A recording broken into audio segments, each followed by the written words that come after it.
Hello guys, কেমন আছো তোমরা সবাই? আশা করছি সবাই খুব ভালো আছো আর আমিও খুব ভালো আছি। সকাল সকাল রেডি হয়ে পড়েছি, ভাবছি কোথায় যাচ্ছি। অ্যাকচুয়ালি যাচ্ছি আমার দাদা নতুন গাড়ি কিনেছে, সেই উদ্দেশ্যে পূজা দিতে।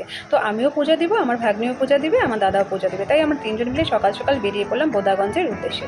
আজ আমরা ভামনি দেবীর মন্দিরে পূজাটা দিব। আর আজকের ওয়েদারটাও বেশ ভালো ছিল, তাই আমাদের যেতে কোনো অসুবিধাই হয়নি। যাই হোক, মন্দিরে আমরা পৌঁছে গেলাম। সেখানে গিয়ে আমরা পূজার সমস্ত সামগ্রী কিনে নিলাম, নিয়ে আমরা পূজা মন্দিরের ভিতরে প্রবেশ করলাম।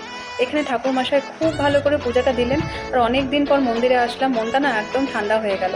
সময় খুব খারাপ যাচ্ছিল, বর্তমানে এত নেই, তবে মনটা খুব অস্থির ছিল। এখানে এসে মনটা খুব ঠান্ডাও হয়ে গেল।